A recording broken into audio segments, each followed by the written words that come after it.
There's a specific kind of silence that only exists inside the cab of a long-haul rig when the sun's been down for 10 hours and the rain is turning the world into a gray, blurred memory.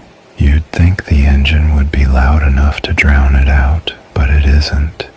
You can feel the silence sitting in the passenger seat, heavy and expectant, just waiting for you to blink long enough for it to take the wheel. I was crossing the Cascades, hauling 40,000 pounds of refrigerated meat. The road was a winding ribbon of black glass, and the rain was coming down in sheets that made my headlights feel useless. I was pushing my hours. I knew that. My eyes were burning. That grit behind the eyeballs feeling that tells you your brain is starting to misfire. Then the high beams caught a flash of white on the shoulder. It wasn't a deer. It was a woman. She was standing perfectly still in the downpour, wearing a floral Sunday dress that looked soaked through to her skin. She didn't have an umbrella. She didn't have a coat. She was just holding a small wicker picnic basket and waving. A slow, rhythmic motion of her hand, like she was greeting a neighbor over a white picket fence. I should have kept driving.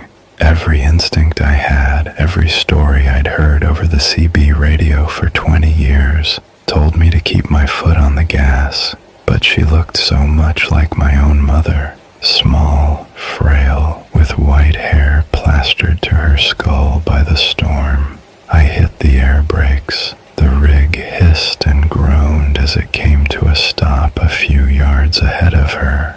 I opened the door, and the cold mountain air rushed in, smelling of pine and wet earth.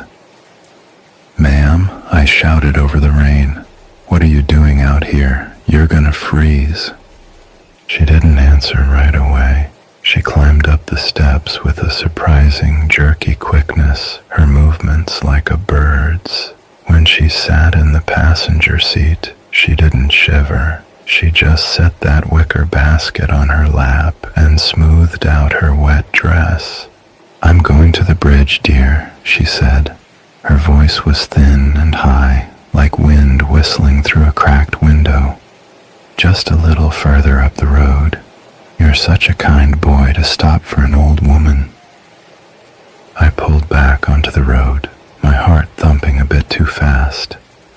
I tried to make small talk, the way you do to keep yourself awake. I asked her where she lived, if she had family nearby. She just kept staring straight through the windshield, her hands clutching the handle of that basket. Her knuckles were white, not just pale, but the color of bleached bone. "My boys are waiting for me at the bridge," she whispered. "They're so hungry. It's been a long season, and the cellar is empty." I looked over at her, and that's when I noticed the first thing that was truly wrong. The heater was blasting at full strength. My cab was probably 75 degrees, but the water on her dress wasn't drying.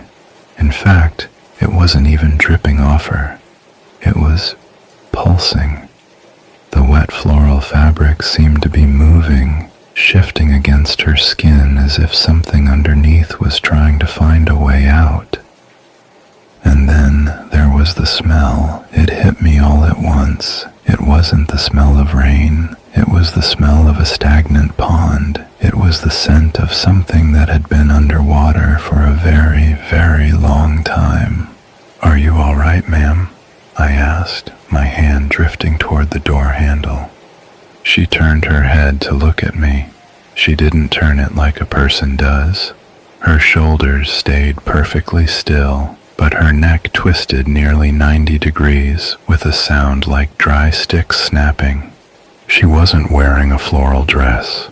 As my eyes adjusted to the dim glow of the dashboard, I realized the flowers on the fabric were actually hundreds of tiny, translucent moths, their wings pinned to her gray, bloated skin. They were shivering in unison, creating the illusion of a pattern. "We're almost there, Caleb," she said. "My name isn't Caleb." I opened my mouth to tell her that, but my throat felt like it was filled with silt. "The bridge is just around the bend," she continued. She began to open the wicker basket on her lap. "Would you like to see what I brought for my boys? They've been waiting for a driver just like you, someone with a big heart, a big beating heart." She reached into the basket and pulled out a rusted set of heavy-duty sewing needles and a spool of what looked like human hair. I looked back at the road, terrified. But the road was gone. The asphalt had turned into a narrow wooden pier that stretched out into a black, bottomless lake. My headlights didn't hit trees or guardrails anymore. They just hit an endless rising mist. I slammed on the brakes, but the pedal went straight to the floor. The rig wasn't stopping, it was accelerating. The old woman leaned over, her face stretching, the skin on her cheeks tearing open to reveal rows of needle-thin teeth. She didn't look like a mother anymore. She looked like a deep-sea nightmare that had crawled into a dress. "Don't struggle, dear," she hissed, bringing the long needle up to my face. "I need to stitch your eyes shut first. My boys don't like it when the cargo looks back at them." The last thing I saw before the needle pierced the skin of my eyelid was the bridge. It wasn't made of steel or concrete. It was made of dozens of rusted semi-trucks, piled one on top of the other, forming a path into the dark, and they were all empty.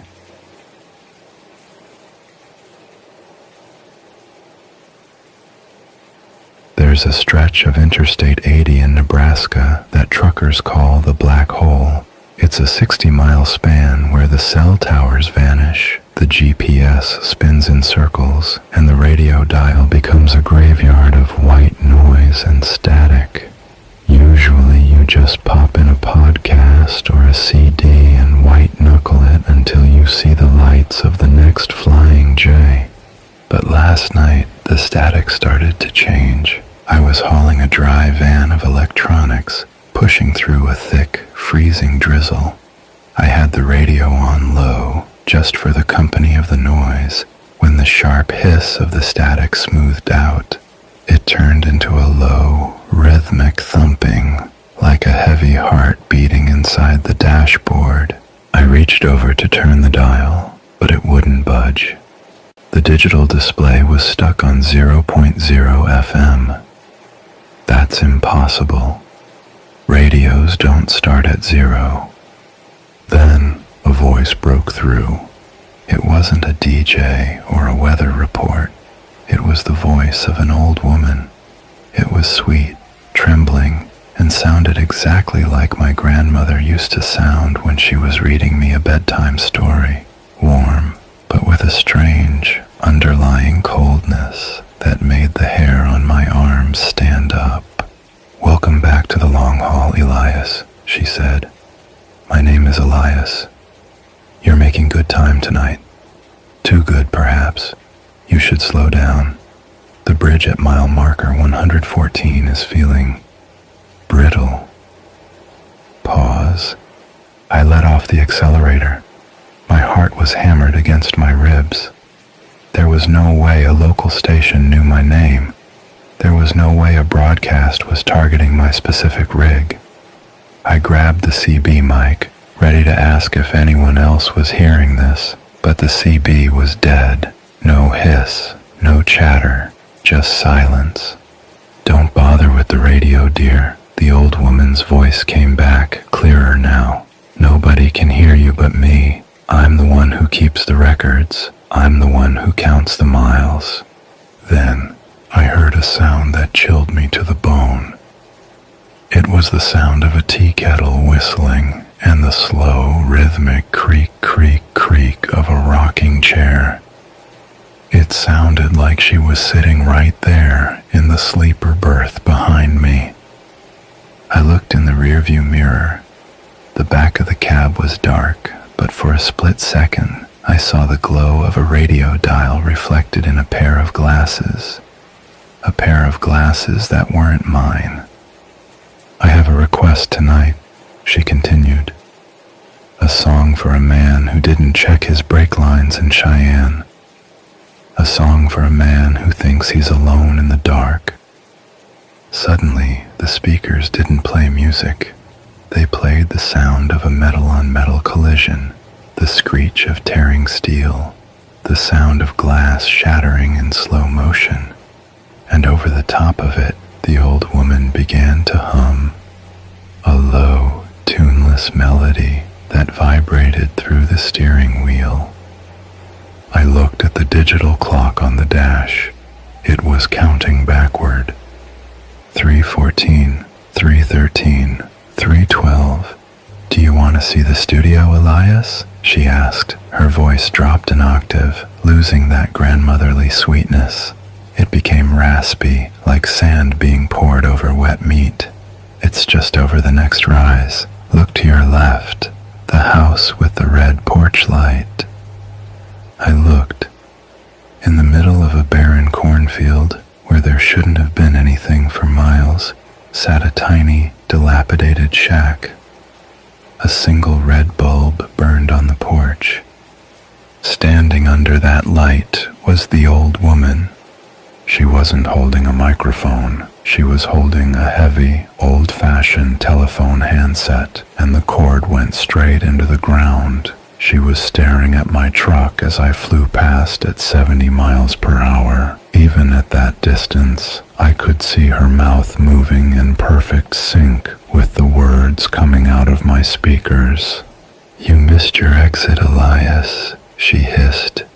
The radio display suddenly changed. It didn't say 0.0 anymore. It said ETA 0001. I looked back at the road, and my headlights hit something that shouldn't have been there. It was my own truck, not a truck like mine. It was my rig, with my license plate flipped over in the middle of the highway, wheels still spinning. The radio gave one final, wet cackle. "Don't worry, dear," the old woman whispered, her voice now coming from the speaker directly behind my left ear. "I'll stay on the air with you all the way down."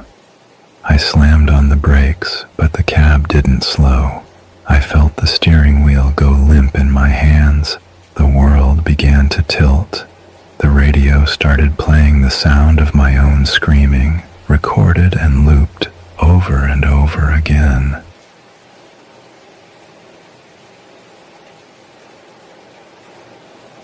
There is a wall you hit when you've been behind the wheel for 24 hours straight. Your vision starts to fray at the edges like an old VHS tape. The white lines on the road start to look like silver snakes slithering under your tires, and the hum of the engine stops being a sound and starts being a conversation. I was hauling a load of dry goods through the Nebraska Panhandle. My logbook was a work of fiction, and my eyelids felt like they were weighted with lead. I knew I should pull over, but every rest stop I passed was either full or boarded up. Then, just as the clock hit the 25th hour of wakefulness, I saw it. Pearl's Pit Stop, home cooking for the long haul. The neon sign was a vibrant, pulsing pink that seemed to cut right through the fog. It wasn't on my GPS. It wasn't on the paper map tucked in the door pocket. It just appeared, nestled in a valley that had been empty darkness seconds before. I pulled the rig in. The parking lot was paved with gravel that didn't crunch when I drove over it. It was silent, dead silent. There were 3 other rigs parked there, old models, the kind with round headlights and rusted chrome that you don't see on the road anymore. I climbed out of the cab. The air didn't smell like the plains. It smelled like Sunday dinner, pot roast, mashed potatoes, and cinnamon. It was a smell so thick it felt like I was breathing in a blanket. I pushed open the glass door of the diner. A bell chimed, but the sound didn't ring. It just thudded and died. "Well, look at you," a voice said. Behind the counter stood an old woman. She was tiny, with a beehive of snow-white hair and an apron that was so clean it looked like it was glowing. She was Pearl. She had a smile that reminded me of my favorite aunt, but her eyes were different. They were the color of a bruised plum, and they didn't seem to have pupils. "You look tuckered out, Caleb," she said. I didn't even bother correcting her about my name. I was too tired to care. I sat down on a swivel stool. The vinyl was warm, as if someone had just left, but the diner was empty. "I just need coffee, Pearl. Black, strong enough to melt the spoon," I muttered. She chuckled, a dry, rattling sound. "Oh, no coffee, honey. Not for you. You've done enough work. What you need is a big plate of my special rest-easy stew and a nice long nap in the back room." She set a bowl in front of me. It was steaming, smelling of rich beef and herbs. I picked up the spoon, but as I moved to take a bite, I noticed something. The steam wasn't rising, it was falling. It was flowing over the edges of the bowl and pooling on the counter like a heavy gas. I looked around the diner again. On the far wall, there was a row of those missing person flyers you see at every truck stop. I squinted. The faces on the flyers weren't strangers. They were the drivers of the 3 rusted rigs sitting out in the lot. And in the very last slot, there was a fresh flyer. It was a picture of me. Not a grainy photo, but a clear, high-definition shot of me sitting right here at this counter, looking at the flyer. "Eat up, Caleb," Pearl whispered. She was leaning over the counter now. Her skin was starting to sag, sliding off her cheekbones like melting wax. "The boys in the back are getting lonely. They haven't had a new story to listen to in years." I dropped the spoon.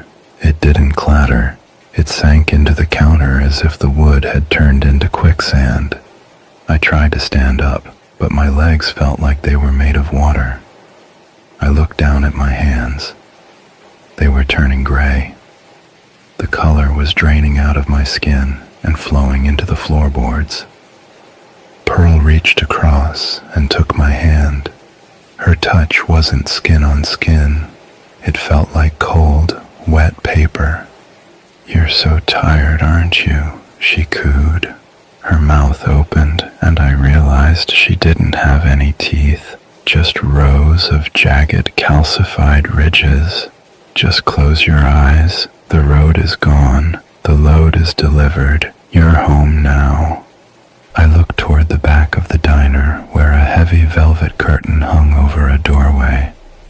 The curtain moved, and a hand reached out. It was a human hand, but it was translucent, and the fingernails had been replaced with rusted sewing needles. I realized then that the stew wasn't food. I looked into the bowl and saw a single human eye staring back at me from the gravy. It blinked. It was the same color as mine. I found a sudden, desperate surge of adrenaline. I lunged backward, falling off the stool. The moment my back hit the floor, the diner vanished. I wasn't in a diner. I was sitting in the middle of the highway, my truck idling 50 yards away, half rolled into a ditch. There was no neon sign, no gravel lot, just the empty howling wind of the Nebraska plains. But as I scrambled back to my rig, my heart hammering in my throat, I reached into my pocket for my keys. My hand hit something cold and wet.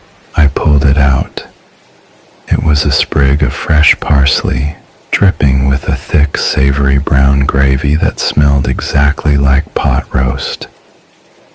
And from the darkness of the cornfield to my left, I heard a thin, high-pitched cackle. "Come back soon, Caleb. You still owe me for the bowl." I needed a night shift job bad. I stood there, shivering in the dead-eye chill of a Tuesday midnight, staring at that ATM screen like it was a holy relic. The machine was old, one of those clunky, off-brand ones in the back of a 24-hour bodega, and it was humming. A low, electrical thrum that I could feel in the soles of my sneakers.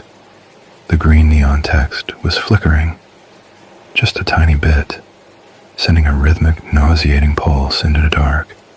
Balance, $7.42. I didn't move. I couldn't. I just watched that blinking cursor, feeling the lump in my throat grow until it felt like a stone. Rent was due in 72 hours. My landlord, a guy who smelled like stale cigarettes and took a perverse pleasure in reminding people of their legal obligations. He wasn't the type for extensions. I could practically hear my dad's voice on the other end of a phone call I hadn't made yet. That heavy, saturated sigh.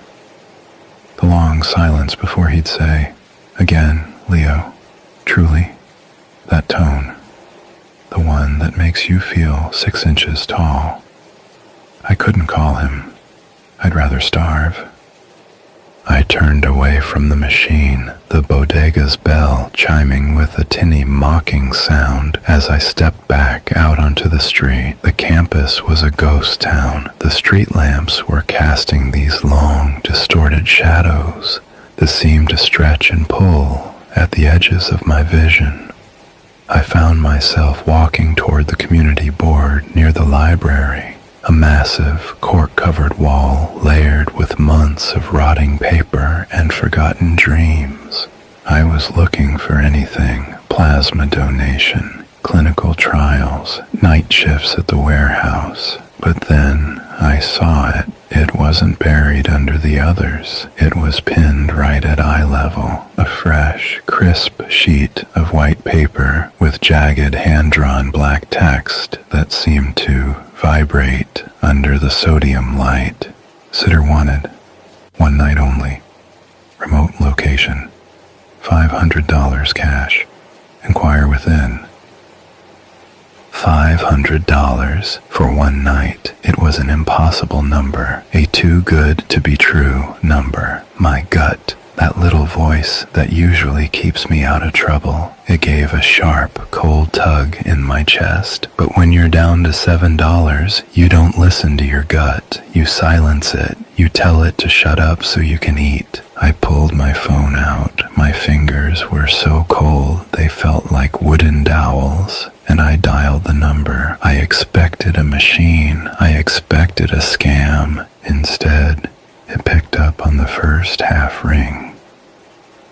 The man who answered, Mr. Ullman, he didn't sound like a local. He sounded like a ghost from a 1940s radio broadcast. His voice was deep, impossibly cultured, and smooth, too smooth, like he was reading a script he'd memorized a century ago. He didn't ask for references. He didn't ask about my major or my background. He just asked one thing, his voice dropping into a low, resonant hum. Do you have a reliable vehicle, Leo? And are you a young man who appreciates the sanctity of absolute silence? I told him I'd be there by 10. I didn't even ask what I was sitting for. I was too busy calculating how many boxes of ramen $800 could buy. The drive took nearly an hour, though it felt like I was traveling through different centuries rather than just miles. I watched the gas stations and the glowing neon of fast food joints fade away. replaced by the deep suffocating wall of the pines. My rusted Honda felt smaller out here. The engine's rattle, which usually felt like a familiar comfort, now sounded thin,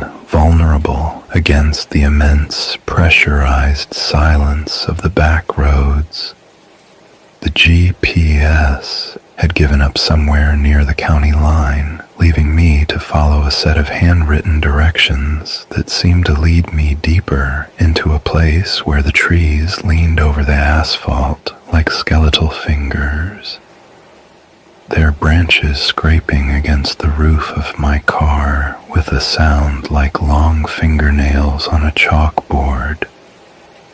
Then the house appeared. It didn't just sit on the land, it loomed over it. It was a Victorian monstrosity, a jagged architectural scar against the moonlight. It was all sharp peaks, blackened wood, and narrow, staring windows that looked like rows of dead eyes. There was a turret on the left side that pierced the night sky, and a wraparound porch that seemed to be receding into the shadows. I parked my car in the gravel driveway, the sound of the stones crunching beneath my tires, feeling violent, intrusive, in a place that seemed to be holding its breath. I sat there for a second, my hand on the keys, watching the house. There were no lights on in the windows, just a solid, impenetrable blackness. I stepped out, and the air hit me. It wasn't just cold, it was sterile. It didn't smell like the woods, it smelled like nothing. The front door creaked open before my foot even touched the top step. Mr. Ullman was waiting. He was tall, impossibly tall, and he stood in the frame with a posture that was so perfectly straight it felt unnatural. He was wearing a dark three-piece suit that looked expensive, but the cut was from another era entirely. Beside him stood his wife. She wore a high-collared black dress, her hands folded neatly in front of her. But it was her face that made the hair on my arms stand up. Her hair was pulled back so tightly into a bun that it seemed to stretch the skin of her forehead, pulling her eyes into a wide, unblinking stare. She was smiling, but the smile didn't reach her eyes. It was a perfect expression, the kind of look someone might practice in a mirror for hours, a masterpiece of the uncanny valley.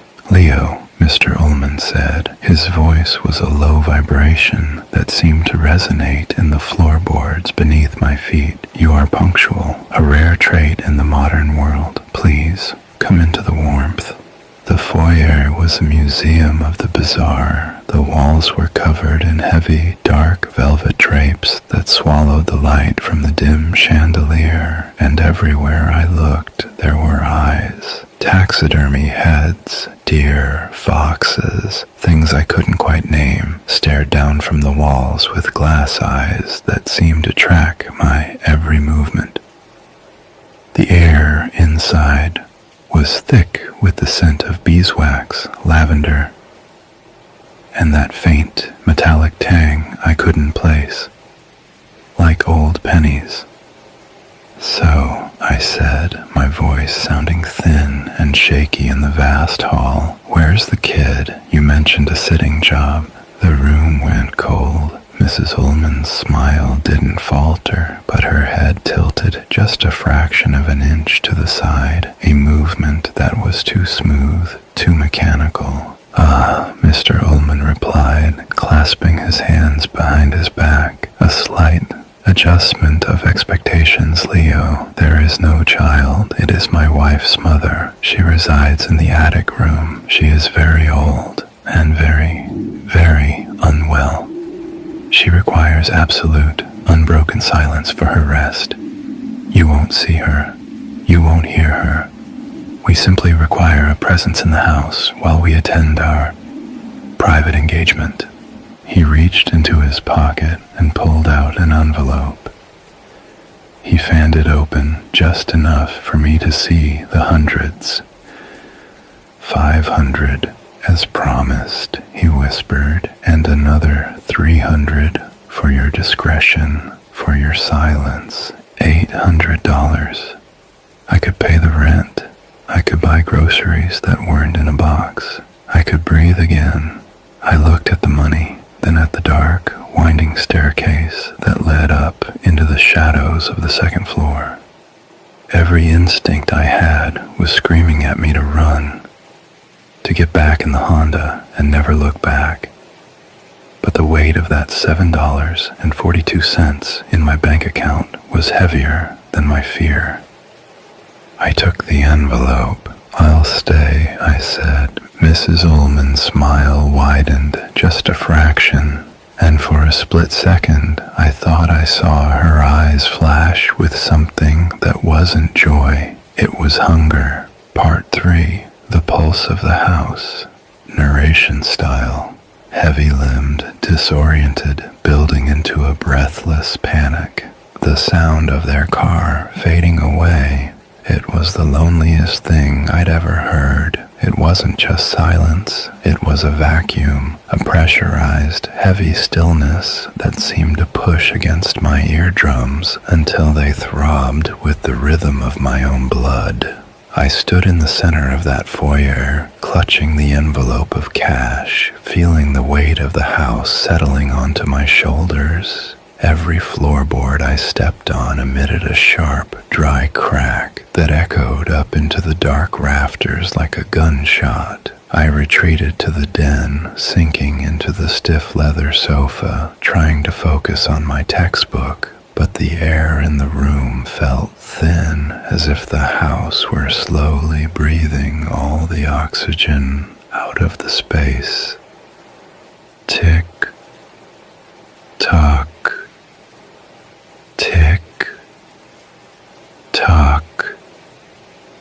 The grandfather clock in the hallway, its rhythm was changing. It was slowing down, stretching out, matching the heavy, sluggish beat of my own heart. The silence was so absolute that I could hear the house shifting, the wood groaning under the weight of its own history. I tried to distract myself, scrolling through my phone, but there was no signal, just a dead, gray screen. I felt watched, not by a person, but by the room itself. The taxidermy deer above the fireplace. Its glass eyes seemed to have a wet, human sheen in the dim light. I could have sworn its head had tilted a fraction of an inch to the left since I'd sat down. It was that uncanny valley sensation again. The feeling that everything around me was a clever imitation of a home, but underneath the wallpaper, something was very, very wrong. Then the hunger hit, a sharp, hollow ache in my stomach that felt almost desperate. I'd ordered a pizza from a place called Mama's about 40 minutes ago, the only place willing to drive this far into the trees. When the headlights finally splashed across the den walls, I felt a surge of relief so strong I almost cried. I ran to the door, but before I could even reach for the handle, the doorbell rang, a single, mournful chime. I opened it to find a delivery kid, maybe 20, looking like he'd just seen a ghost. His face was pale, his eyes darting toward the dark windows of the second floor. He didn't even ask for the money. He just shoved the box into my hands, his fingers trembling, and whispered, "You should leave, man. Just leave." Before sprinting back to his car, he peeled out of the gravel driveway so fast his tires spat stones against the porch. I should have listened. I really should have listened. I took the pizza to the kitchen. The white tiles were so bright they hurt my eyes. Sterile, cold, and perfectly clean. I ate 3 slices. They tasted wrong, metallic, like licking a copper wire. Within 10 minutes the world started to tilt. My head felt like it was being stuffed with cotton, and my limbs, they were turning into lead.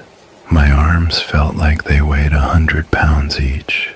I tried to stand up, my knees buckling, my vision blurring into a dizzying swirl of white and black. I slumped against the counter, gasping for air that felt thick, like I was breathing through a wet cloth. My eyes landed on a calendar pinned next to the industrial-sized fridge. There was a massive red circle around tonight's date. Inside it, written in that same elegant, jagged script I'd seen on the flyer, were 5 words that turned my boiling blood to ice.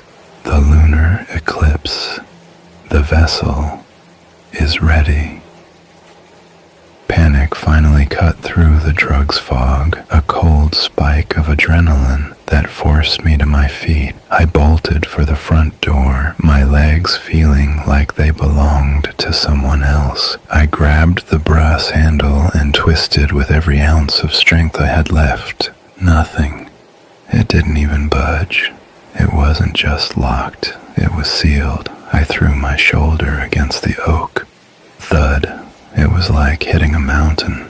I ran to the parlor windows, tearing back the heavy velvet drapes, desperate for a way out. I reached for the latch, but my hand hit something cold, something hard. Iron bars, thick black security bars, had been bolted into the exterior frames. I hadn't seen them when I arrived, or maybe I just hadn't wanted to see them. I moved from window to window, pulling back curtains, only to find the same cold iron. The house wasn't just a remote Victorian, it was a cage, and I was the only thing trapped inside. Then I heard it from the floor above, directly over the kitchen. Thump, drag, thump, drag. Something was moving in the attic. Something heavy. Something that was finally finished waiting. I stood at the base of the staircase, my hand trembling so hard against the mahogany banister that I could hear my fingernails clicking against the wood like a frantic telegraph. Thump, drag, thump, drag. The sound wasn't coming from the attic anymore. It was on the second floor landing. It sounded heavy, wet, like someone was dragging a carpet soaked in lead across the floorboards. I looked up into the throat of the house, and the shadows seemed to be coiling, dripping down the walls like black ink.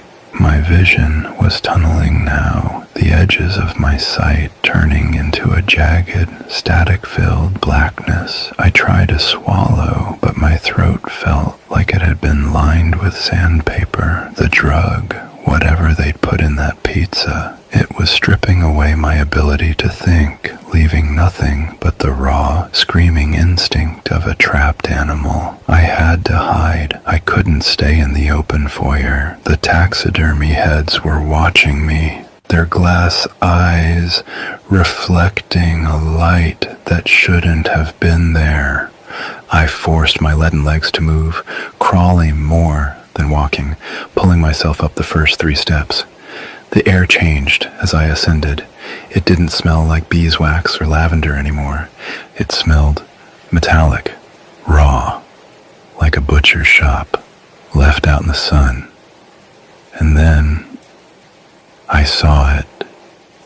A mirror hung at the turn of the staircase, a heavy, ornate thing with a tarnished silver frame. I caught a glimpse of my own reflection, and I nearly choked. My face, it didn't look right. My eyes seemed to be shifted just a few millimeters too high. My mouth looked too wide. My skin had a gray, waxy sheen. It was the Thatcher effect. My brain was misfiring, unable to process the image of my own features. I looked like an imitation of a human. I looked like a monster. I looked away, my stomach heaving, and continued to crawl. The mother, Mrs. Ullman, had mentioned I could see her shadow now. It was stretched across the floral wallpaper of the upper hall, a long, distorted silhouette that didn't look like an old woman at all. It was too tall.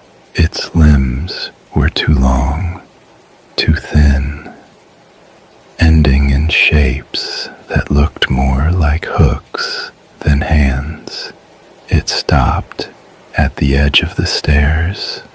I froze, pressing my face into the moth-eaten carpet, praying the shadows would swallow me whole. I could hear it breathing, not a human breath. It was a wet, rattling whistle, like air being pushed through a punctured lung. Wah. Iss. Wah. Iss. And then a new sound sliced through the dark. Headlights. I didn't see them. I felt them. A sudden, violent flash of white light cut through the stained glass window above the front door, painting a kaleidoscopic pattern of blood red and sickly yellow across the foyer. The gravel outside began to crunch under heavy tires. Crunch, crunch, crunch. The front door, the door I'd thrown my body against just minutes ago, gave a sharp, mechanical click. Leo, Mr. Ullman's voice drifted up from the foyer. It was louder now, resonant.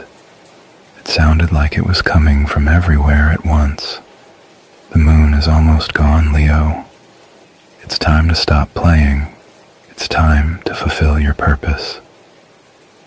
I tried to pull myself further into the dark, but my strength was gone.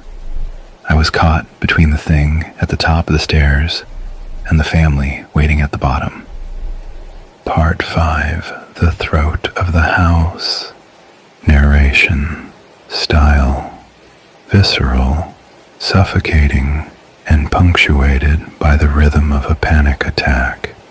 The slide was narrow, impossibly narrow, a vertical coffin of rough-hewn oak and century-old dust that seemed to squeeze the very breath from my lungs as I fell. I didn't tumble so much as glide, my numb, leaden body scraping against the wood. I should have felt the splinters tearing through my flannel shirt. I should have felt the heat of the friction against my skin. But there was nothing, just a cold, disconnected sliding sensation, like I was a piece of meat being dropped down a chute. I hit the bottom with a sickening, muffled thud, landing in a pile of something soft, damp, and smelling of deep, ancient earth. I lay there in the absolute blackness, gasping for air that felt like it was filled with powdered bone. My heart was a frantic, erratic thing, thumping against the floorboards of my chest like a bird trapped in a cage. Thump, thump, thump, thump, thump. I tried to move my hand to find some purchase in the dark, but my fingers felt like they were miles away, like they belonged to someone else entirely. When I finally managed to lift my hand into a sliver of light leaking through the floorboards above, I almost screamed. The Thatcher effect was worse now, much worse. In the flickering rhythmic light, my hand didn't look like a hand. The knuckles seemed to be on the wrong side of the fingers. The skin was a bruised, translucent violet, and the nails looked long, sharp, and jagged. My brain was screaming that this was wrong, that I was looking at a monster's limb, but I could feel the phantom sensation of my own thumb twitching. I wasn't just losing my mind. I was losing my shape. I was becoming the vessel they kept talking about. Above me, the house was alive with a sound that made my skin crawl. It wasn't just footsteps anymore. It was a low, vibrating hum, a collective drone that seemed to be coming from the very walls. The cultists, the guests, they were chanting. It was a language that felt jagged, like the words were designed to tear at the throat of whoever spoke them. And through that drone, I heard the clicking. Click, click, click. The mother. She was right above me. I could see the tip of one of those long yellowed nails poking through a gap in the floorboards, testing the wood, searching for the seam of the hatch I'd just vanished through. Then a face appeared. Not hers. Mr. Ullman knelt on the floor above, staring down through the cracks. The light from the black candles behind him cast his shadow over me, and for a second the uncanny valley hit me with the force of a physical blow. His face. It wasn't the smooth, cultured mask from the foyer. The drug was making the shadows dance, and his features seemed to be melting, sliding. His eyes becoming two bottomless black pits that stretched toward his ears. His smile was too wide, too many teeth, all of them sharp and needle-thin. He wasn't a man anymore. He was a sketch of a man drawn by someone who hated humanity. "We see you, Leo," he whispered, and his voice didn't come from his mouth. It resonated inside my own skull, a vibrating, oily pressure. "The earth is already claiming you. The cellar is the womb, and the eclipse is the birth. Don't struggle. The more you fight, the less room there is for him." I scrambled backward, my elbows digging into the damp earth, my breath coming in jagged, sobbing gulps. I turned, crawling blindly into the crawl space, my head hitting low-hanging beams that felt like ribs. The space was filled with things, old porcelain dolls with shattered faces, bundles of hair tied with black twine, and jars filled with a thick gray fluid that seemed to pulse in time with the chanting above. I reached a wall, cold, damp stone, and felt a draft. A heavy, iron-bound door was slightly ajar, leading deeper into the sub-basement. I pushed it open, the hinges screaming like a dying animal, and stumbled into a room that smelled of copper and ozone. In the center of the room, beneath a grate that looked directly up into the center of the foyer, stood a stone altar, and on that altar was a suit, my suit, a set of clothes that looked exactly like the ones I was wearing, but they were laid out like a body. And next to them, a bowl of dark, steaming liquid and a curved obsidian knife.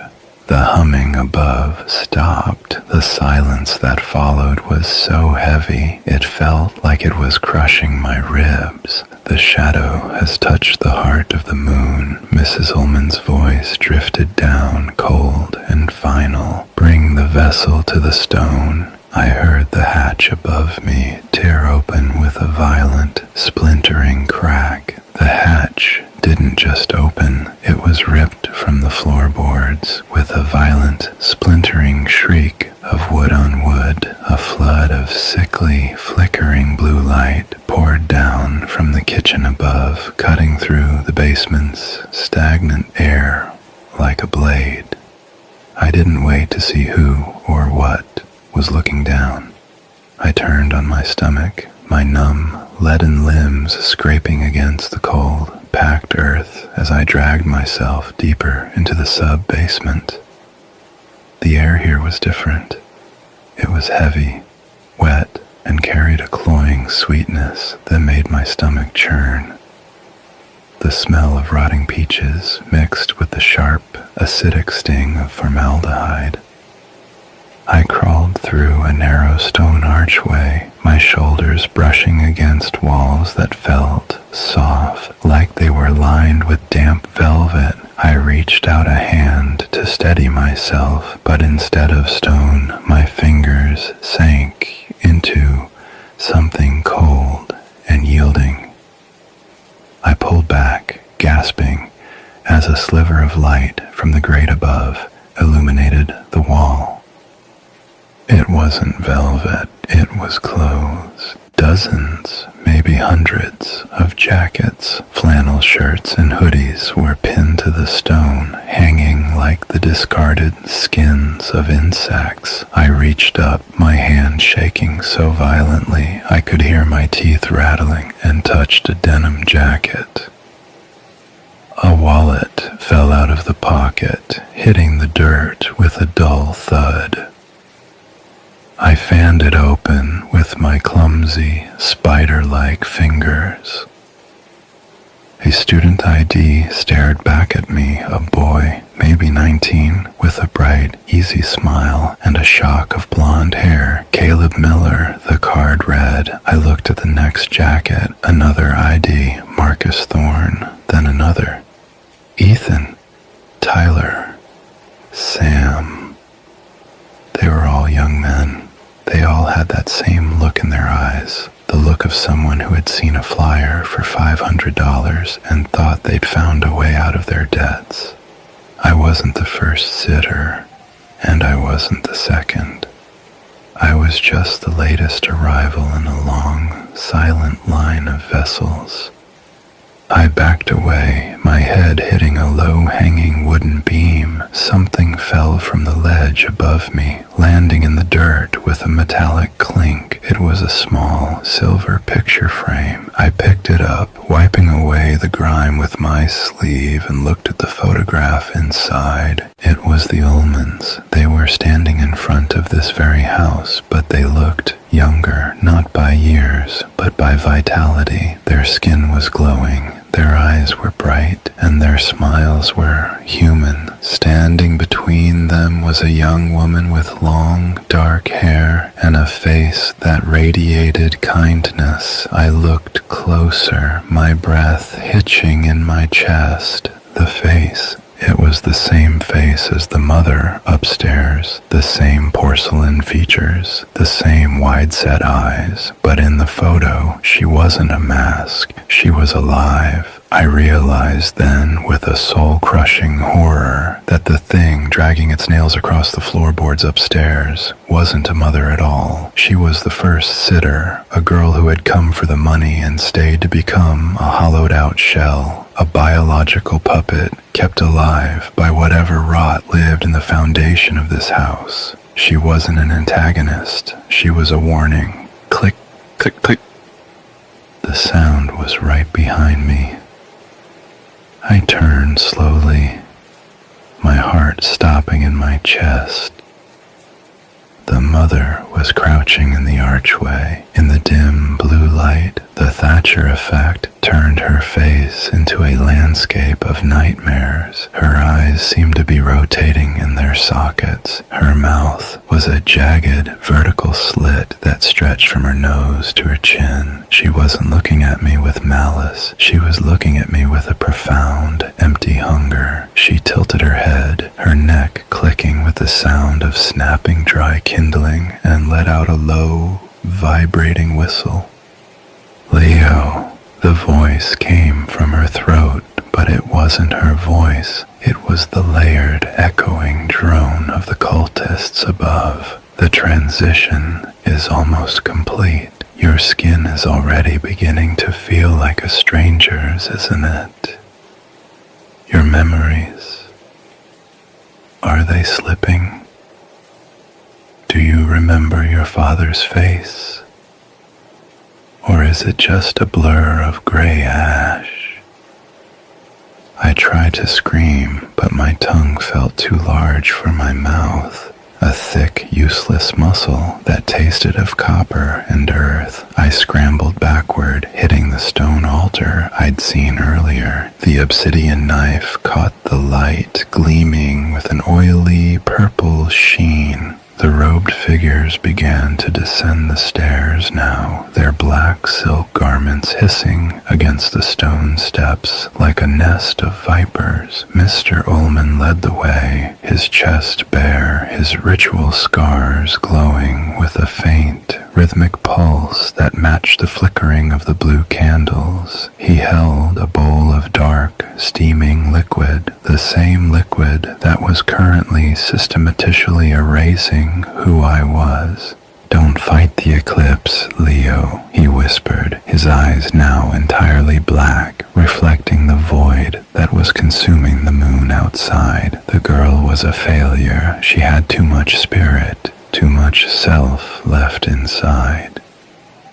But you are hollowed out by debt and desperation.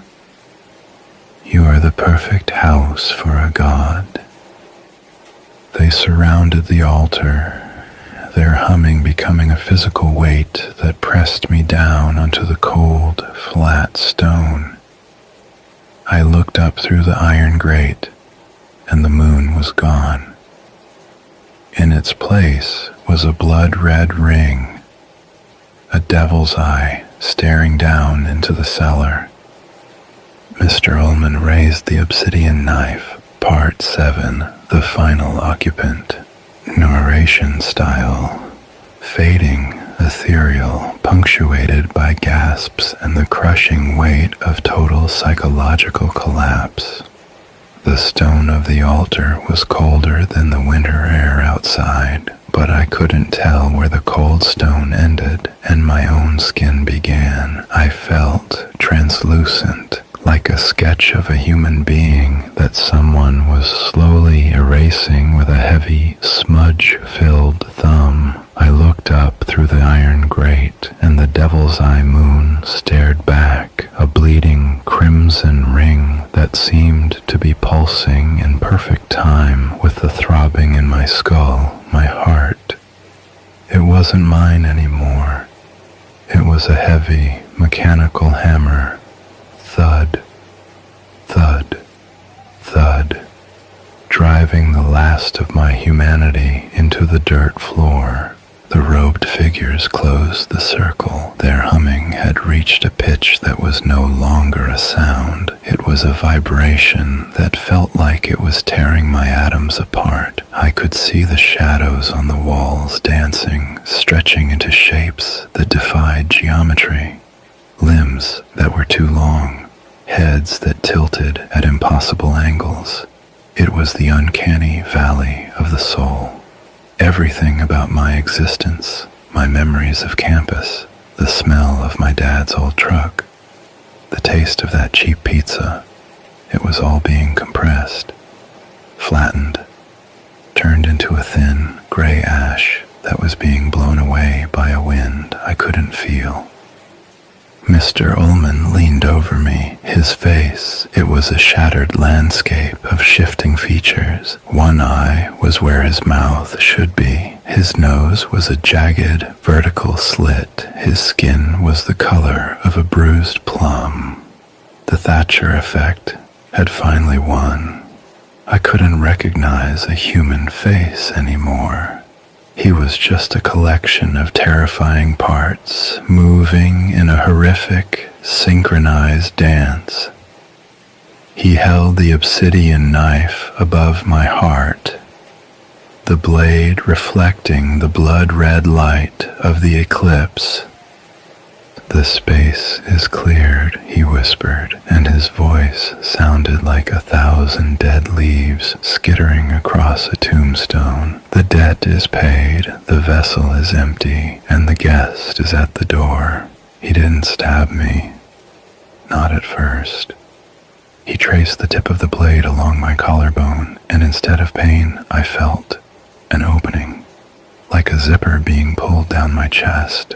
I felt myself, the core of who Leo was, spilling out onto the cold stone like spilled ink. I tried to cry out, but my mouth was no longer under my control.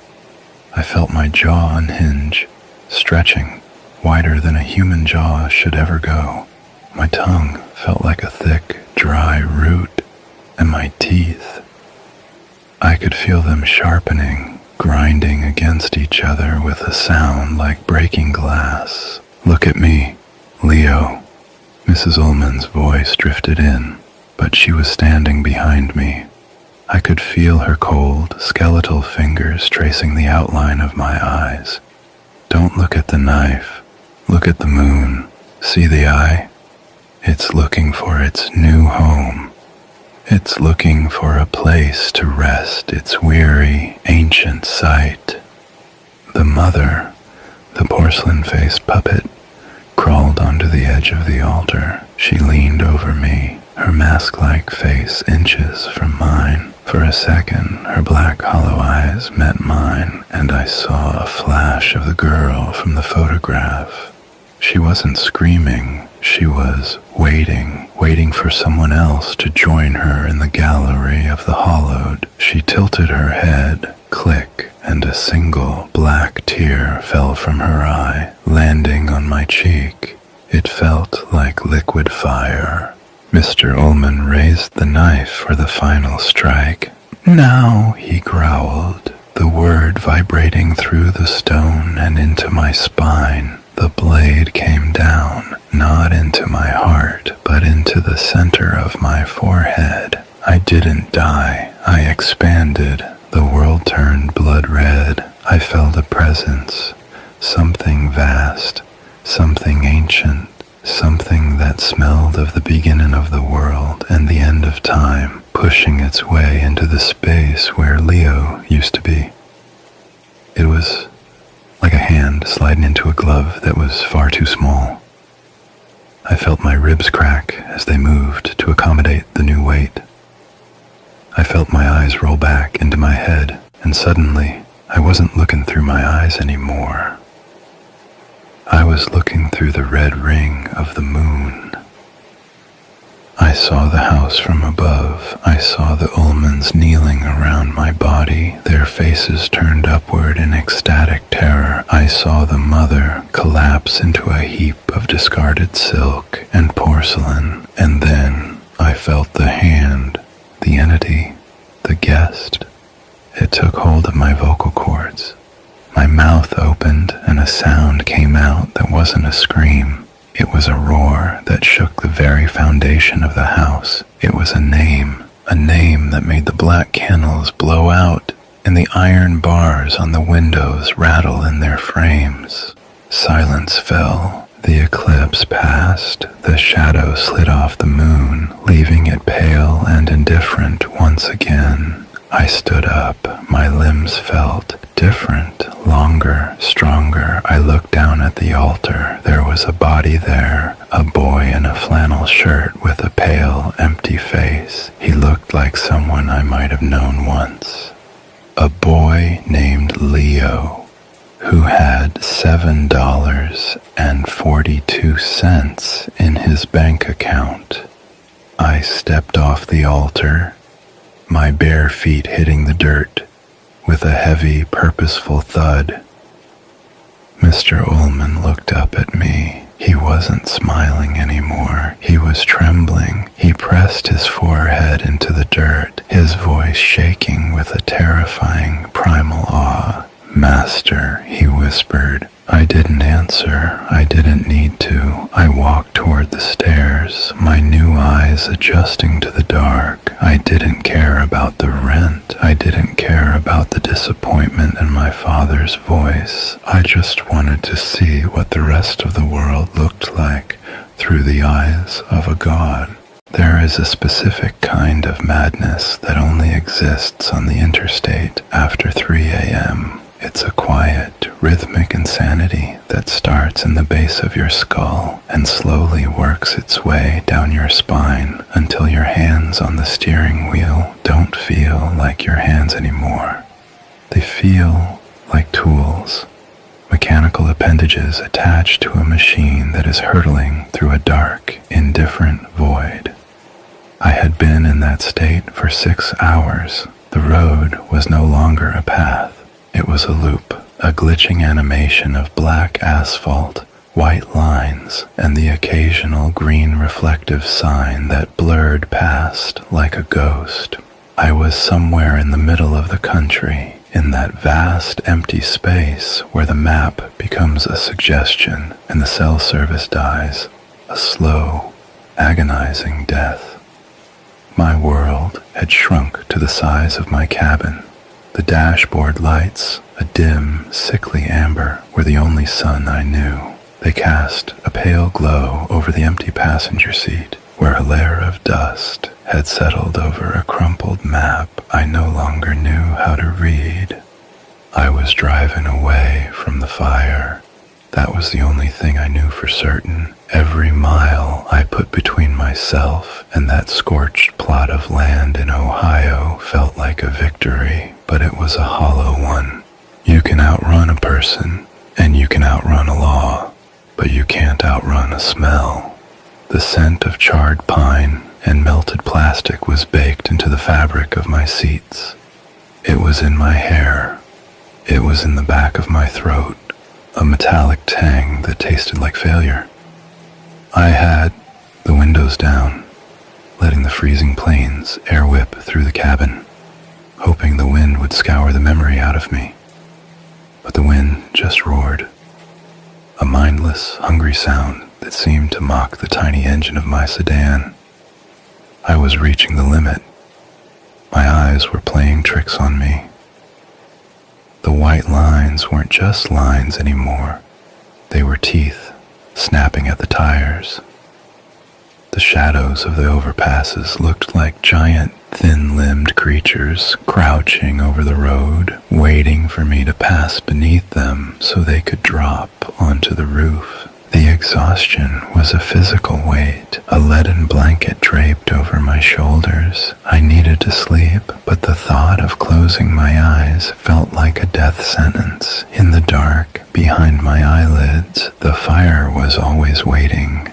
I'd see the orange glow. I'd hear the crackle of the beams. I'd see the silhouette in the upstairs window, the one that didn't move. So I kept driving. I drove until the road began to feel like it was vibrating at a frequency I shouldn't be able to hear. A low, pulsing hum that matched the beat of my heart. Thump thrum, thump thrum. I started to wonder if I was still on the interstate at all. The cornfields had disappeared, replaced by a wall of absolute blackness. No trees. No fences, no distant farmhouse lights, just the road and the void. Then the glow appeared. It wasn't the warm, welcoming yellow of a rest stop or the harsh, flickering neon of a franchise gas station. It was a cold, surgical white. It started as a pinprick on the horizon, a tiny hole poked in the fabric of the night, and as I drew closer, it expanded with a terrifying speed. It didn't cast light like a lamp. It seemed to consume the darkness around it. The fog that had been clinging to the road evaporated as I hit the off-ramp. My car didn't just slow down. The very physics of motion seemed to change. The vibration of the engine, the rattle of the loose change in the cup holder, the whistle of the wind, it all stopped. It was as if I had driven into a vacuum. I looked at the speedometer. It said I was doing 60, but I felt like I was standing perfectly still. The off-ramp wasn't made of asphalt. It was a matte black composite, smooth as silk and cold as ice.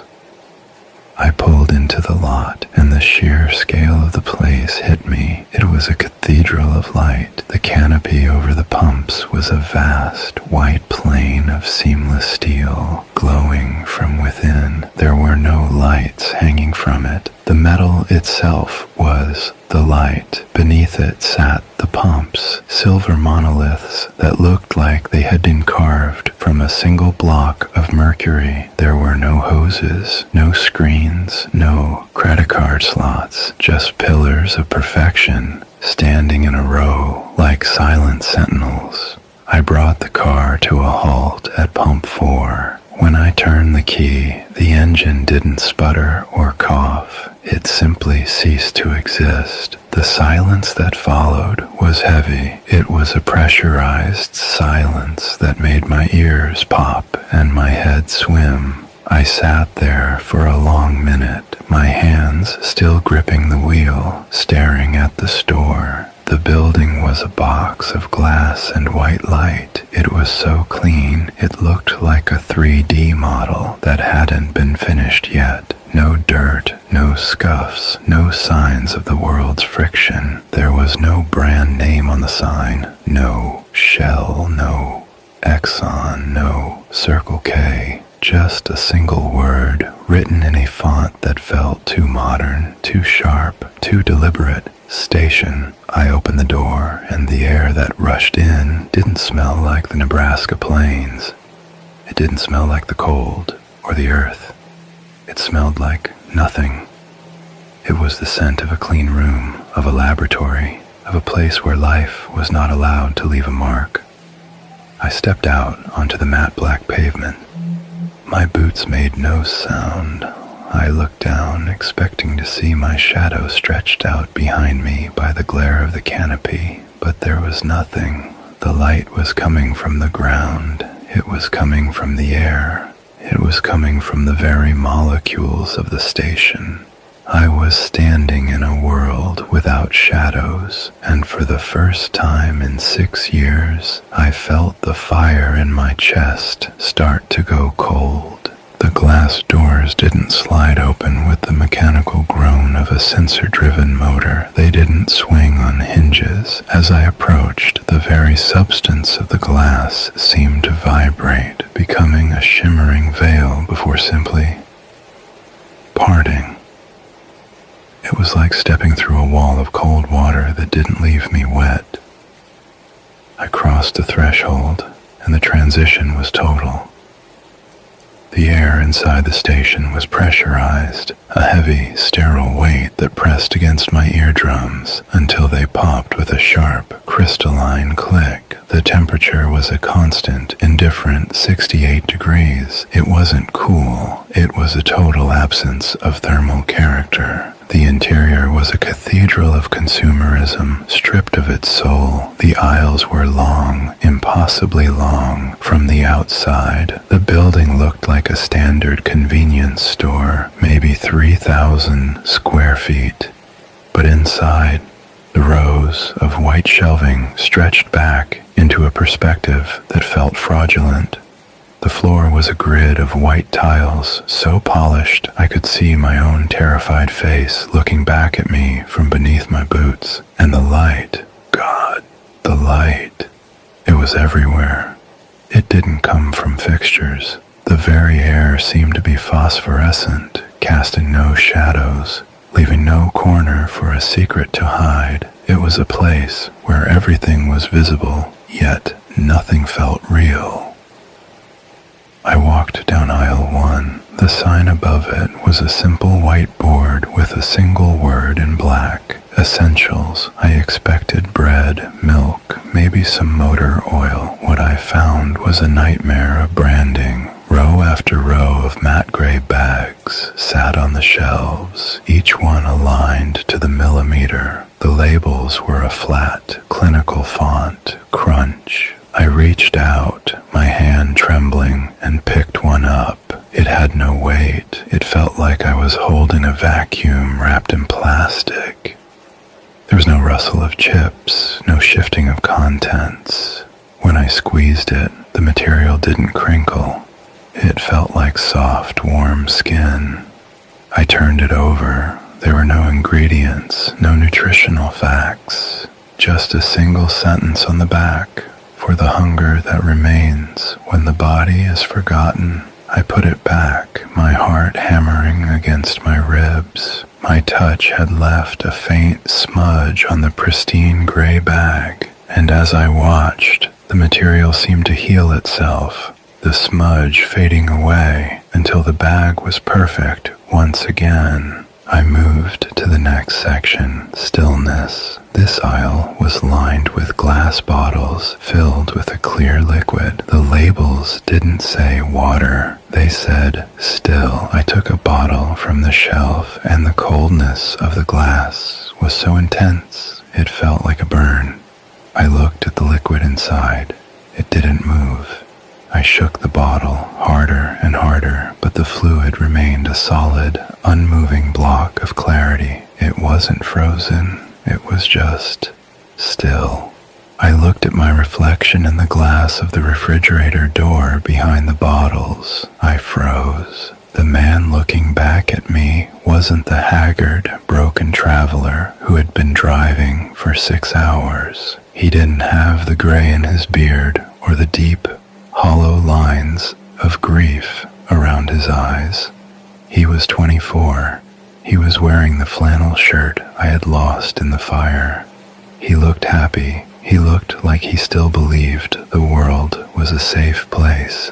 I reached out to touch the glass, to touch him, but my fingers met only the cold, unyielding surface of the display.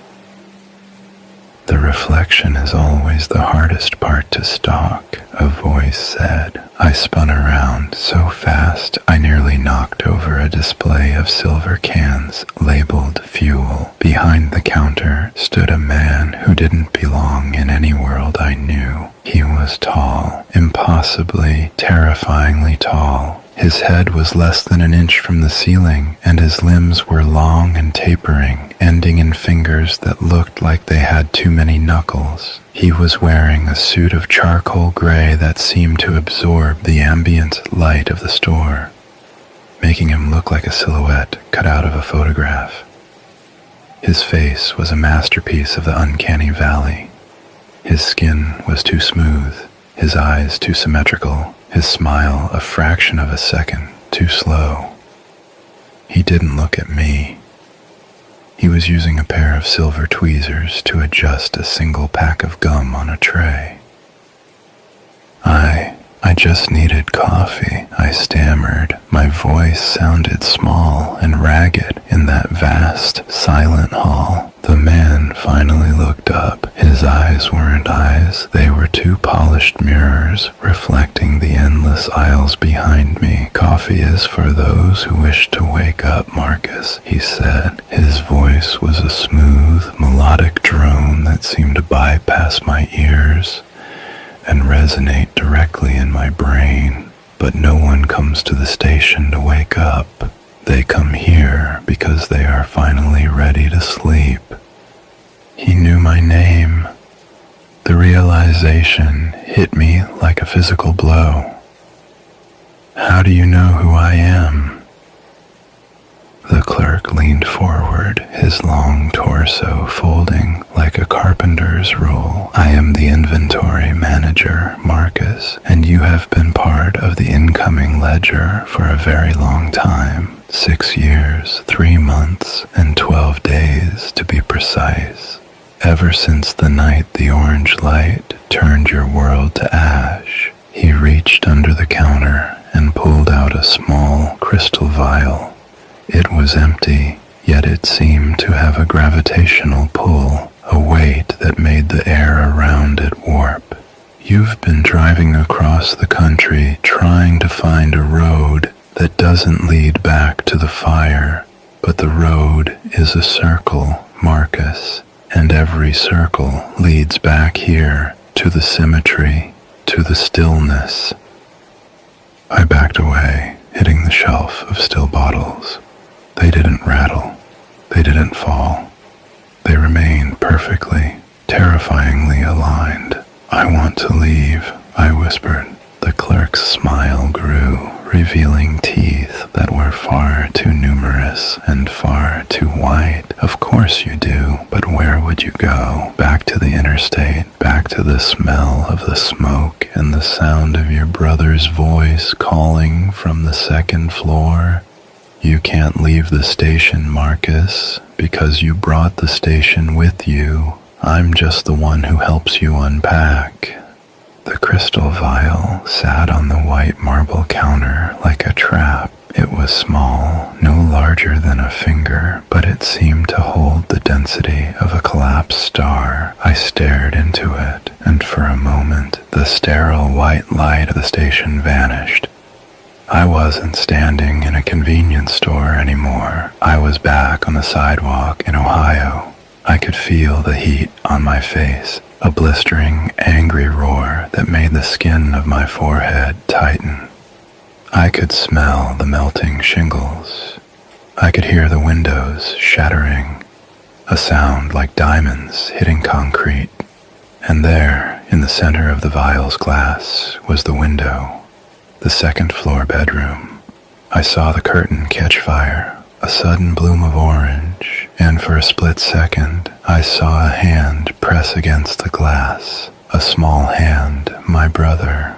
"It's so heavy, isn't it?" The clerk's voice was a cold needle in my ear. He hadn't moved, yet he seemed to be looming over me from every direction at once. The weight of a single moment. It's been 6 years, and yet you carry that heat every second of every day. You drive to cool it down, but the air of the interstate only fans the flames. You are a furnace, Marcus, and you are burning yourself to ash.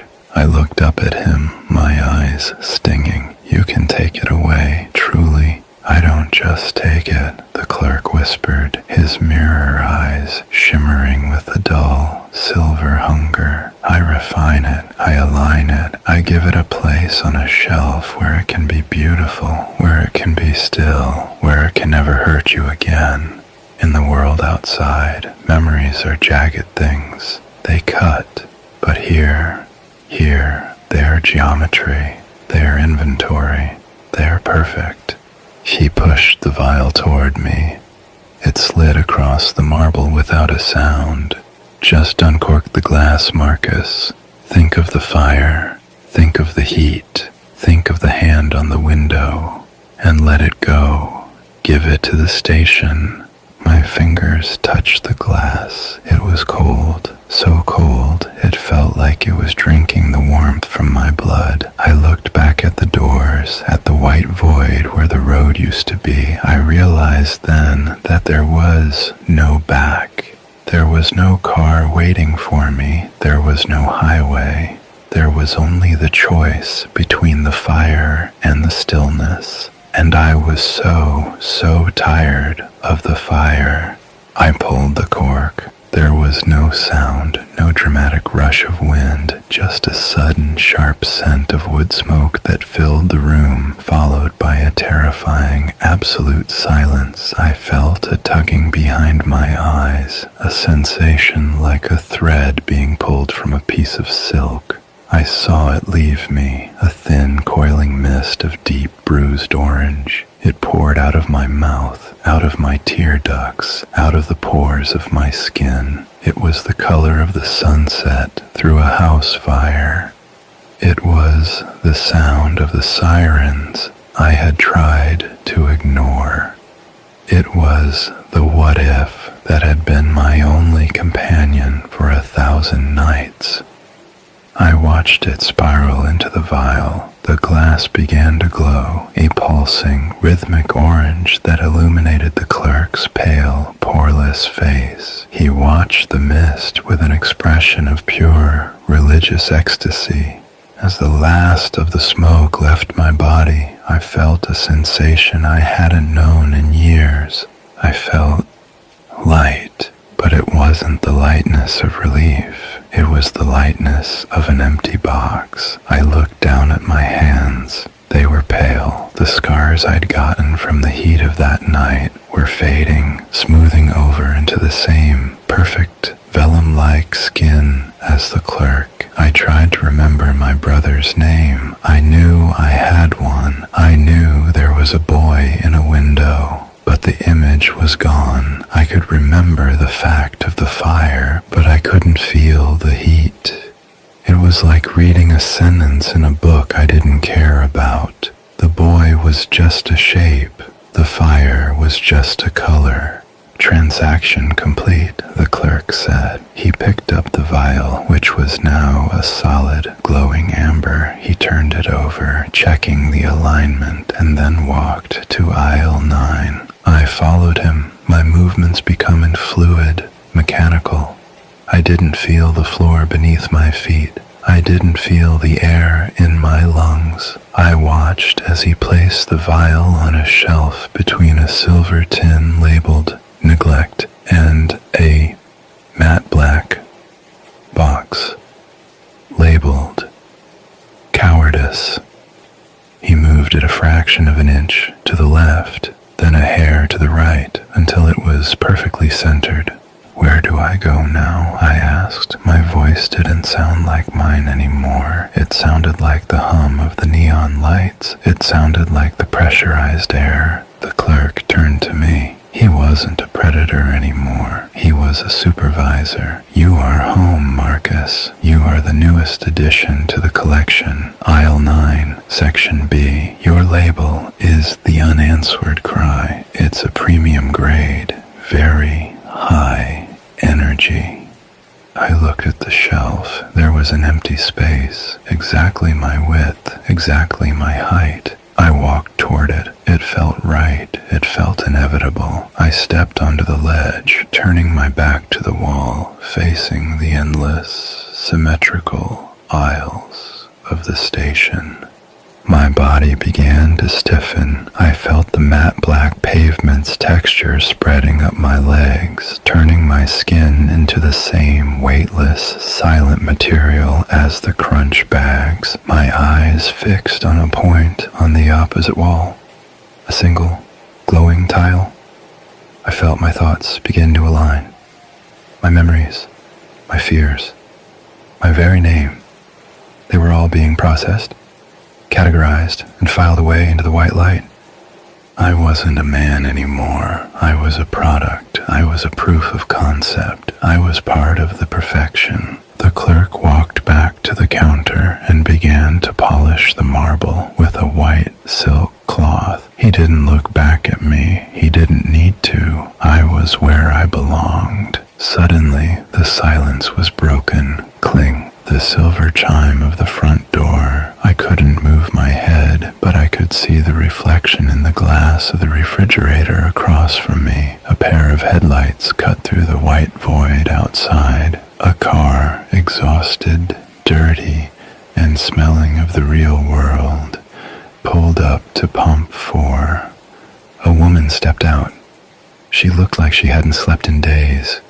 She looked like she was carrying a mountain on her back. She looked at the sign that said, "Station," her eyes wide with a desperate, pathetic hope. I wanted to scream. I wanted to tell her to run, to get back in the car, to embrace the noise and the fire and the messy, beautiful pain of being alive, but I couldn't. My mouth was a perfect, silent line. My chin was a line to the horizon. My label was facing forward. The clerk looked up from his counter, his mirror eyes reflecting the new arrival. "Welcome," he whispered, his voice carrying through the store like a cool breeze. "Can I help you find what you're looking for?" The woman stepped into the light, and I watched her shadow disappear. I felt a thrill of cold, mechanical satisfaction. The station was almost full, and a full station is a perfect one.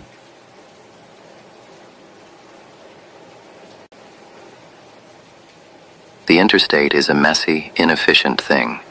To the humans crawling across it, it's a vein of asphalt and hope. To me, it is a sieve. It is a massive continent-spanning trap designed to catch the ones who have become too heavy to keep moving. Most travelers are light. They are full of trivialities, small joys, and shallow anxieties that evaporate in the sun. They pass through the sieve without a trace. But every so often, the sensors twitch. A frequency appears on the horizon, a low, oscillating hum of high-grade agony. It is the sound of a soul that has stopped looking forward and has begun to turn inward, collapsing under the weight of a single, unchangeable moment.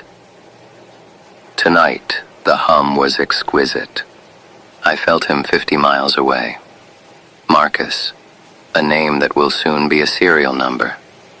His vibration was a deep, resonant orange, the color of oxidized iron and wood smoke.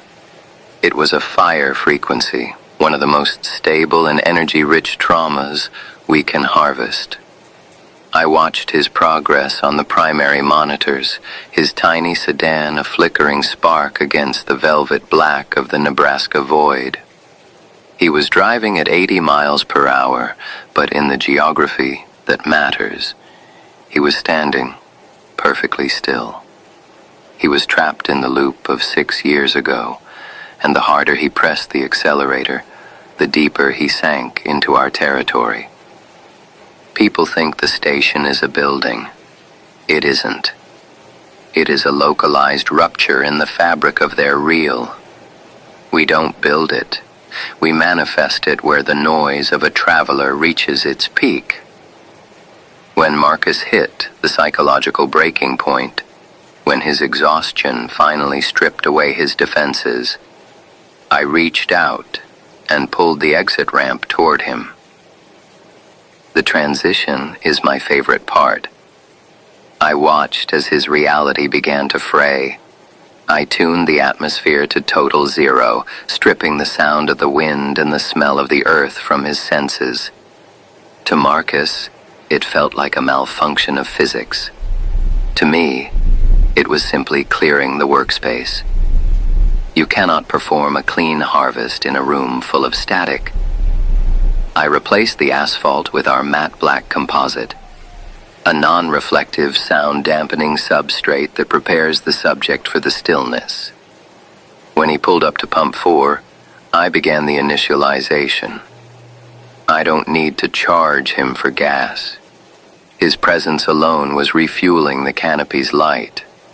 The mere proximity of his guilt was enough to power the station for 3 cycles. I stood behind the counter and adjusted my cuffs. My skin, a synthetic poreless vellum, shimmered under the phosphorescence. I checked the ledger. Everything was in order.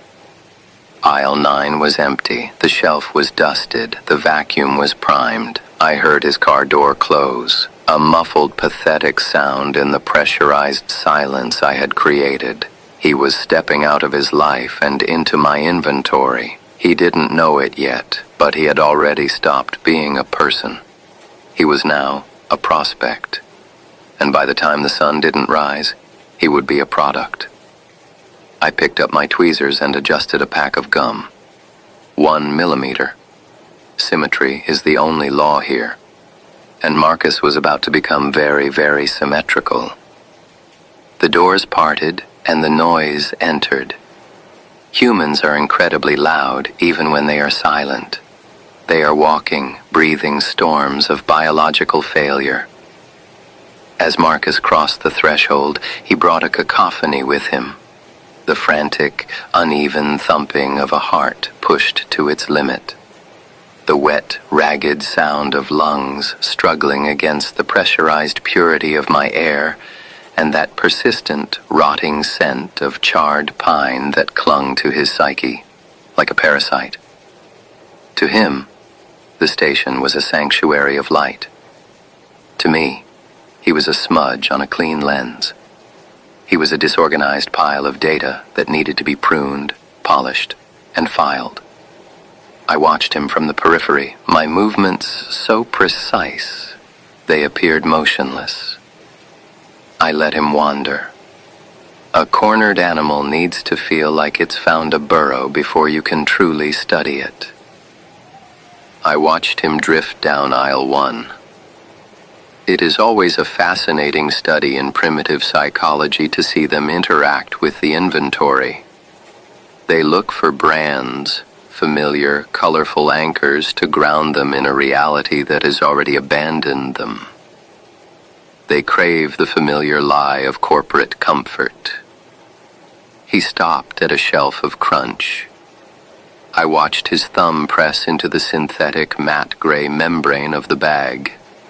He expected the resistance of trapped air and fried starch. Instead, he felt the pliancy of the void. He didn't realize that the bag wasn't holding food. It was holding the hunger of a woman from 1994, a soul who had starved herself in a cold apartment waiting for a phone call that never came. We've refined her desperation into a stable, shelf-ready form. It's one of our best sellers in the long-term regret category. It has a specific vibration, a low, hollow thrumming that satisfies a hunger Marcus hasn't even realized he has yet. He put it back, and I watched the shelf heal. My inventory does not tolerate fingerprints. Then he moved to aisle 4. Stillness. I saw the exact moment the softening phase took hold. He froze at the sight of his own reflection in the glass of the refrigerator. This is the part of the harvest I take a particular professional pride in. By projecting a version of him from 6 years ago, the man he was before the fire, before the guilt, before the gray, I wasn't being kind. Kindness is a human concept, as messy and inefficient as a leaking faucet. I was highlighting the contrast. I was sharpening the jagged edge of his current life so that the pain would feel unbearable. I wanted him to see the smooth skin of his past self and feel the phantom heat of the fire on his current cheeks. I wanted him to realize that the man in the glass was a ghost, and the man standing in my aisle was a corpse that had forgotten to stop walking. The reflection is always the hardest part to stalk, I told him. I enjoyed the way he jumped. A 4 hertz spike in cortisol, exquisite quality. I looked at him with my mirror eyes, letting him see his own small, broken face reflected back at him in duplicate. To him, I was a monster, a tall shadow in a charcoal suit. To me, he was a specimen of direct negligence that was finally ripening. I just needed coffee, he stammered. Coffee. They always want stimulants. They want to whip their failing nervous systems into a frenzy, hoping that if they move fast enough, the shadows won't be able to catch them. They don't realize that the nightmare is the only thing keeping them awake. I leaned over the counter, my long torso folding with the silent, oily grace of a predator. I explained to him that we don't deal in such crude chemicals.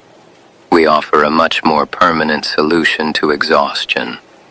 We offer the end of the road. I watched him look at the silver cans of fuel. He thought of gasoline. He thought of internal combustion. He didn't understand that the fuel in this station is the energy of the unresolved. Every mile he had driven in the dark, every hour he spent staring at the road, he was generating a charge. He was a battery of grief, and the station was finally plugging him in. I led him toward the center of the store, toward the counter where the crystal vial sat waiting. I could feel the heat radiating off him. The fire frequency was peaking. It was a deep, pulsing orange that made the marble under my fingers vibrate. Most humans dilute their tragedies with time or healing. They smudge the lines of their trauma until it's a gray, unrecognizable blur of moving on. But Marcus was a purist. He had nurtured his cowardice for 6 long years, feeding it every mile of the interstate. He was a master of his own misery, and it was time for that mastery to serve a higher purpose. "Where is my car?" he asked. His voice was cracking, a thin, brittle sound.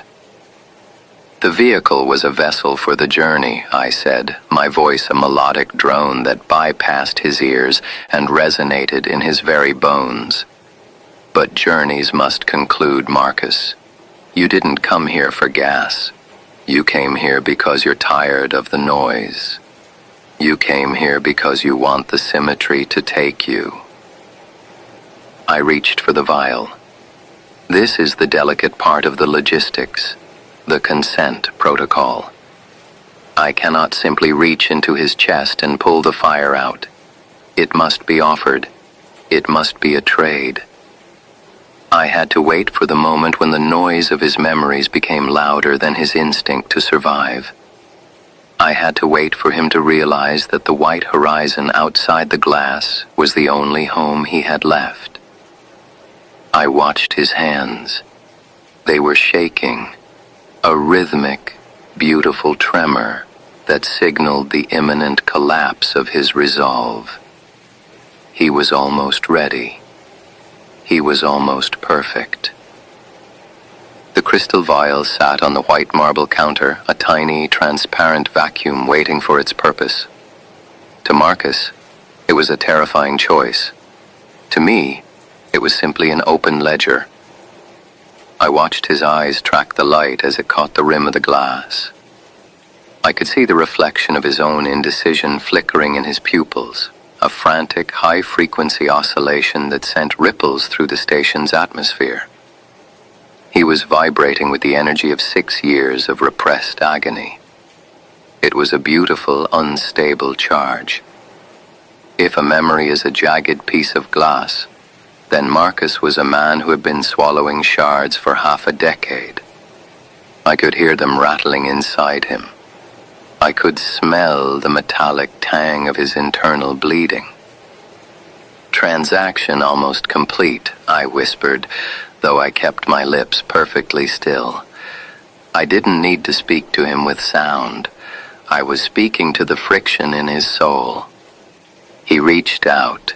His fingers were trembling, a rhythmic 4 hertz tremor that signaled the imminent collapse of his nervous system's defenses. When his skin finally made contact with the crystal, the station's floorboards groaned in anticipation. The entity beneath the pumps, the deep, lightless hunger that anchors this facility to the interstate, began to stir. It felt the fire frequency. It wanted the heat. I felt the low frequency thrumming in the soles of my boots, a heartbeat that Marcus was too distracted to notice. "Just uncork the glass, Marcus," I said, my voice a soothing, clinical drone. "Release the entropy. Let the station absorb the jagged edges." I watched him pull the cork. The sound wasn't a pop. It was a sigh. The sound of a lung collapsing. The sound of a fire being deprived of oxygen. For a second, the absolute white of the store was stained. A thick, coiling mist of deep, bruised orange began to rise from Marcus's skin. It didn't drift like smoke. It moved with a heavy, liquid intent, drawn into the vial by the station's gravitational pull. It was the fire. I saw the memories passing through the air as shimmering, distorted frames.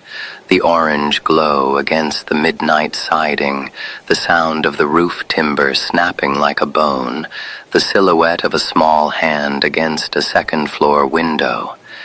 It was a magnificent harvest. The energy was so concentrated, it made the air taste like copper and ozone. I watched Marcus as he was hollowed out. It is a process I never tire of witnessing. First, the color drains from the iris, the personality's signature being deleted in real time. Then, the micro-tremors in the hands cease. The noise of his identity, the quirks, the specific way he held his shoulders, the cadence of his breath, was being liquefied and bottled. He was becoming lighter, not with relief, but with the terrifying buoyancy of an empty vessel. To Marcus, this felt like peace. He thought he was being saved. He didn't understand that peace in the station is just the word we use for deletion. I picked up the vial. It was now a solid, glowing amber, pulsing with a rhythmic heat that warmed even my cold, synthetic palms. It was a direct negligence sample of the highest grade. It would power the primary cooling systems of the station for 300 cycles. I walked toward aisle 9, my movements fluid and silent. I could feel Marcus following me. He wasn't walking so much as he was being pulled, his feet dragging across the tiles like a puppet on a string. He was no longer a person. He was a prospect whose status had just shifted to product. Section B, I murmured, more to the inventory logs than to him. Between neglect and cowardice. I found the gap. It was a perfect, human-sized incision in the symmetry of the shelving. I turned and watched Marcus approach. He looked at the shelf with a blank, beautiful compliance. The fire was gone. The noise was gone. He was finally as still as the water in our bottles. I reached out and adjusted his chin, tilting it upward so his gaze was fixed on the infinite convergence point of the opposite wall. I straightened his arms, aligning his fingers with the seams of his flannel shirt. As I touched him, I felt his texture change. His skin was no longer porous or warm. It was taking on the matte, plasticized finish of the crunch bags. His eyes were becoming glossy, fixed, and unblinking. 2 more mirrors to add to my collection. I stepped back, checking the alignment. 1 millimeter to the left. Perfect.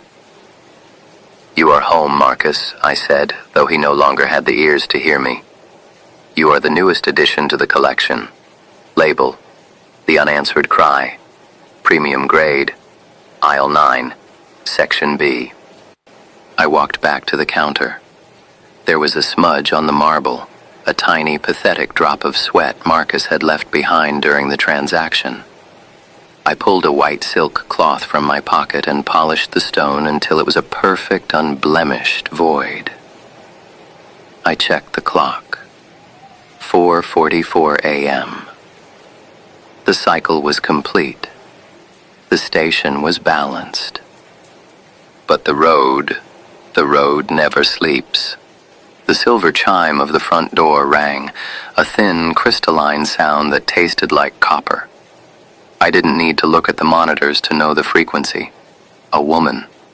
A 1999 sedan with a failing alternator. She was vibrating with an indigo blue betrayal frequency, sharp, jagged, and full of high-grade kinetic energy. She had been driving since the coast, trying to find a place where the memory of her husband's face wouldn't follow her. I watched her through the glass. She looked at the sign that said station, her face a mask of desperate, exhausted hope. She thought she had found an oasis in the dark. She thought the light was a promise of safety. I straightened my charcoal tie. I checked my reflection in the polished marble, ensuring my smile was exactly 15% too wide, the perfect bait for the broken. "Welcome," I whispered as the doors dissolved before her, inviting her into the vacuum.